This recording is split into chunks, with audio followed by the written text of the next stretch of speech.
YouTube ചാനലിന്റെ ചരിത്രത്തിൽ ഇത് ആദ്യമായിട്ടായിരിക്കും തന്റെ ഡെലിവറി സ്റ്റോറി ഒരു എഡിറ്റ് പോലും ചെയ്യാതെ പ്രേക്ഷകർക്ക് മുന്നിൽ കാണിക്കുന്നത്.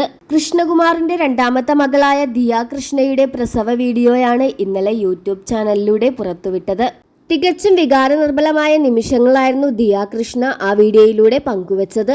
സാധാരണ പ്രസവമുറിയിലേക്ക് കയറ്റുന്നത് ഭർത്താവിനെ അല്ലെങ്കിൽ അമ്മയെ മാത്രമായിരിക്കും. എന്നാൽ ദിയയുടെ കാര്യത്തിൽ കൃഷ്ണകുമാർ ഒഴികെ കൃഷ്ണകുമാറിന്റെ ഫാമിലിയിലെ എല്ലാവരും കയറി. ഫാമിലിയിലെ എല്ലാവരും കൂടിയാണ് ലേബർ റൂമിലേക്ക് ദിയയെ സപ്പോർട്ട് ചെയ്യാൻ വേണ്ടി കയറിയത്. എന്നാൽ പ്രേക്ഷകരെ എല്ലാവരെയും കൺഫ്യൂസ് ആക്കുന്ന ഒരു കാര്യം എന്തെന്ന് വെച്ചാൽ അശ്വിന്റെ ഫാമിലി ആ വീഡിയോയിൽ ഒന്നും തന്നെയില്ല. അശ്വിന്റെ ജീവിതത്തിൽ ഇത്രയും ഇമ്പോർട്ടന്റ് ആയിട്ടുള്ള ഒരു കാര്യം നടക്കുമ്പോൾ എന്തുകൊണ്ടാണ് അശ്വിന്റെ ഫാമിലി വ്ലോഗിലോ വീഡിയോയിലോ ഒന്നും തന്നെ വരാത്തത്? എന്നാൽ യഥാർത്ഥത്തിൽ സംഭവിച്ചത് മറ്റൊന്നായിരുന്നു. അശ്വിന്റെ കുടുംബം മൊത്തം അവിടെ ഉണ്ടായിരുന്നു. ലേബർ റൂമിലേക്ക് എത്തിയില്ലെന്ന് മാത്രം. കുഞ്ഞ് ജനിച്ച ശേഷമാണ് ദിയയെയും കുഞ്ഞിനെയും കാണാനായി അവർ അകത്തേക്ക് ചെല്ലുന്നത്. മാസ്ക് എല്ലാം ധരിച്ചുകൊണ്ടാണ് അശ്വിന്റെ കുടുംബം എത്തിയത്. എല്ലാവരും സ്നേഹത്തോടെ ആ കുഞ്ഞിനെ താലോലിക്കുന്നതും വീഡിയോയിൽ കാണാം.